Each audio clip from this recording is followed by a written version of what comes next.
Hello and welcome to Chengi's World. Thank you so much for joining me today on this video.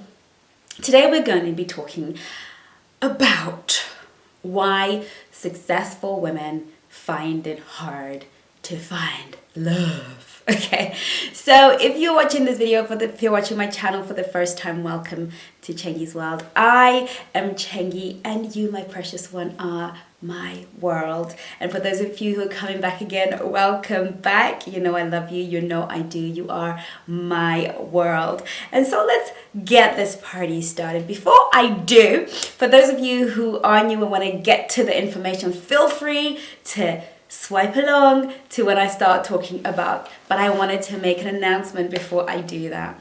So basically, I'm really happy to announce that I'm on Magnify. Yes! Magnify is an app where basically experts can go on there and mentor. It's a mentoring app. It's a mentoring application. Lovely. Some people are just so smart. I thought, why did I think of that earlier? But yes, it's amazing. It allows people like myself who mentor, coach, and counsel people to be able to reach you in real time. So this is your chance to really be able to get a hold of me, to be able to call me, to video chat me in the moment when you need advice. Sometimes you just need to pick up the phone and ask somebody who knows what's going on. He's gone whole. We had a great day. What happened here? He said this. What does it mean? What does this text mean? What does that mean? You know, somebody who is expert, understands, and can get perspective to give you some advice. And sometimes it's a 10-minute, 20-minute chat. It doesn't have to be longer than that. Maybe it's a long, maybe 40-minute chat, but at the end of the day, it's probably a once in a lifetime sort of chat. Make sure you go and find me. I believe it's under Chengi Tobin. So just type in CHENGI, Chengi Tobin, and you should see me on there. Either way, you should be able to find me in this description link below. I will leave the description link at the bottom and we will be able to chat. Yes, we will. So I'm very excited. Make sure that you check out that link if you need to chat with me and you will see the times that I'm available. So I am looking forward to interacting with as many of you as possible. Yes. Okay, so moving on. Why do successful women find it very hard to find love?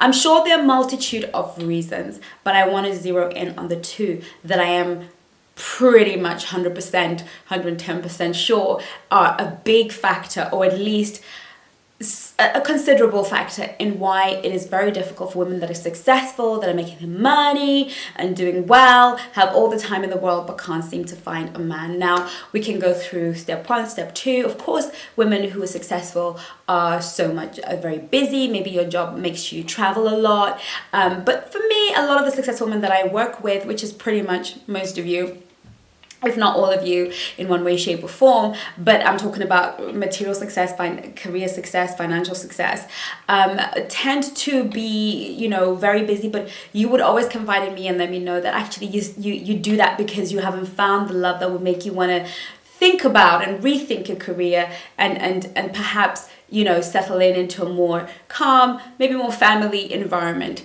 but it's just that it hasn't been possible for you to date, so you're not able to do that. So the thing is, the bigger problem and the biggest issue is, number one, women who are successful in the career world tend to be the women that are fighting for recognition in the workplace, because the career path is a very male oriented, very male driven environment. So it's a very masculine environment, but it's very nature, it's very goal oriented, it's very fixated on results, it's very straight down the middle, no flexibility. This is how we get it done, no excuses, let's go get it done, go boss girl, I got this, I got that. And it's all very important in the world of business to be in masculine energy, and you know that we have masculine and feminine energy. However, the problem is many successful women don't know how to switch roles when it comes to getting into their feminine. So that is a process that would require coaching, and I'm sure there are videos on YouTube, and I've done a few videos on how you can really start to work on that feminine energy, or at least begin to get the skills of how to speak and how to act within the feminine. It's really about understanding how to settle into your feminine energy, how to lean into your feelings. When we're in masculine energy, it's all very cerebral. We're thinking with our heads. We are in our heads. We're in our logical space. We're in our rational minds. But when we're in our feminine energy, we're in our emotional space. We're in our emotional place. We're in touch and in tune very much with our feelings, and we respect our feelings, and we honor our feelings, and we speak from our feelings. And I know that when you're in masculine energy and you tell somebody who's in masculine to talk about how they feel, they kind of feel some kind of way. Like, that's weak, because you can't go to a boardroom and say, I feel we should invest in that stock. It's just not going to happen. Or I feel we should take this campaign to the... Nobody cares, right? Okay, about your feelings. It's all about facts. It's all about research. It's all about trends. It's all about things that can be seen on paper. And that is very much masculine energy. So when we're in our feminine, that is when we speak in the way, I don't feel comfortable. I feel like a coffee. We are in a feeling space. That is the space that we occupy when we're in our feminine and dealing with the masculine. And there are things that are the whole world of sales is driven by feminine energy, because we appeal to the emotional space of the masculine. Okay, so that is a whole program on how we can lean in and act from our feminine energy. So that is one thing that really becomes a problem for a lot of women that are career focused, that have high powered jobs, that make loads of money, that can command a boardroom. Okay, that is why it's difficult for them to meet a masculine man who would take that leadership in the romantic world and woo them and treat them, because most men are intimidated. Most masculine men don't want to deal with masculine women, and so usually they're left with feminine guys who then deny them the role of being feminine. Okay, the next reason that I think is probably bigger or as big as masculine energy is that when a woman achieves a certain degree of success, she wants a man who is equally as successful. Yeah. And that therein lies the problem. The truth of the matter is the chances of a successful woman meeting a man who is equally successful in the same way is hardly... It makes it impossible, because what you want in a relationship is somebody who will complement you.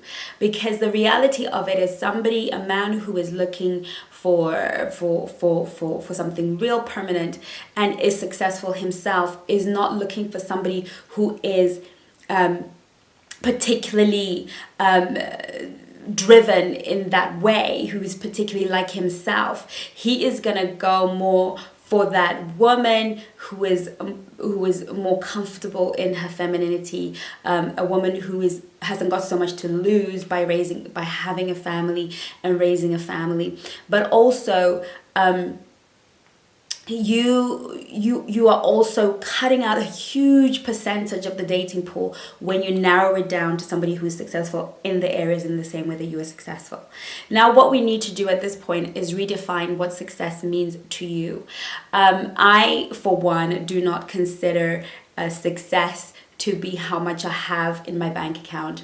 I consider success to be what I can do for other people, the impact I can have in other people's lives. So I view prosperity as how much I can give. So I am wealthiest when I can give more. So the way that I run my life is that I give more than I spend. So that is my desire, to be able to give 90% of my income away and live off 10%. That's when I will feel that I am wealthy. Okay, so if I can't successfully and comfortably live on 10% of what I make and be able to give 90% of it away to worthy causes and to people and to change lives, then I don't believe that I'm a wealthy person. The reason I think that way is because that is how I have decided to define wealth. That is how I've decided to determine riches. It's not about the private jet or how big my house is or any of these things I would love to have. It's not about any of those. I won't consider myself rich if I live in a mansion and have a private jet, but I haven't built any schools for some children to go to. I haven't built hospitals. I haven't changed anybody's life with my finance. I won't consider myself a successful person. So in the same way with relationships, what is successful for you? For me, success in a man is his ability to know his purpose and to be in a process to find it. And a man who is in his purpose and working out how he can daily fulfill his purpose, that for me is a successful man. Now, if you're the person that has been sent to you might not have conquered that financial mountain, okay, may not have got that money, but what he does have, he helps with the youth in the city, he mentors young people, he helps the elderly, his life means something to somebody in some way.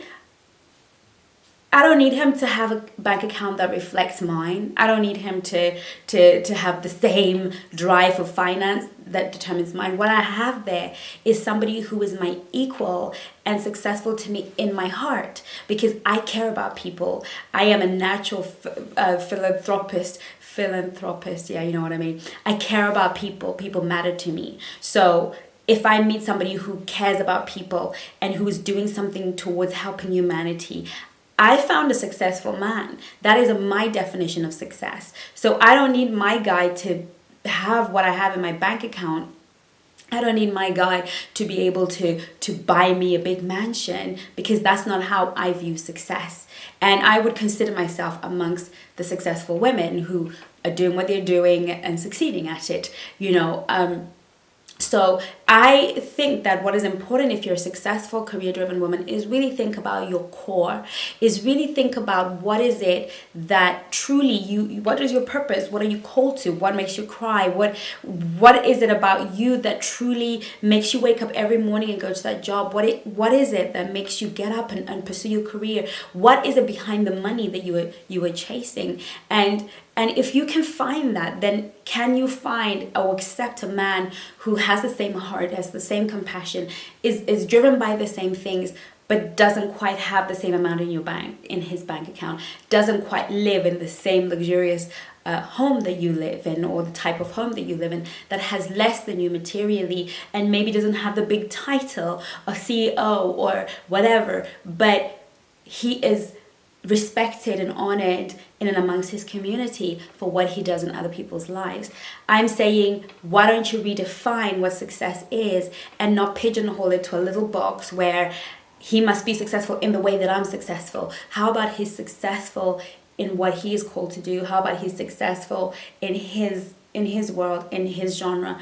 Because we really need to begin to redefine success, especially for the modern woman who has access to being wealthy, and who has access to making money in the way that women were never able to do very many years ago. So as we are coming into this frontier as women, and we're commanding money, we're commanding people, and we have influence, and we're making a change in people's lives, maybe we need to redefine what is success for us, and then open our gates and our hearts to the possibility of somebody who is successful, but not necessarily in the way that we're successful. So if you really want to find love in 2019, it's time to sweep away some of those thoughts. Really begin to think and embrace your femininity and stop fighting it.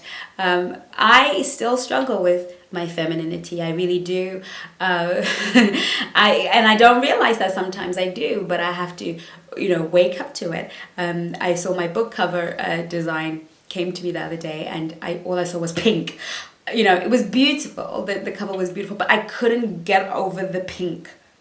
I was just like, it's pink, And strangely, this year the Lord said to me, He gave me 3 things. He gave me a number, He gave me a color, and He gave me a word.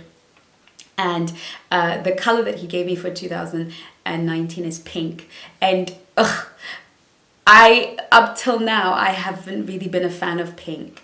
Maybe a hot pink, as close to red pink as possible, but pink has never been a comfortable color. And I was sort of talking to God and saying, why pink? And God was like, so that you can become comfortable in your femininity. That God wants me to enter into my feminine energy so that I will be more impactful, not only to you, but to my world. and pink will remind me to embrace my femininity. So it's a journey that we're all walking in, ladies. So that's my video for you. I hope it was really helpful and gave you insight perhaps into why successful women sometimes find it hard to find love. Thank you so much for joining me on this channel. I look forward to seeing you again on my next video. In the meantime, take care of you. Love you lots.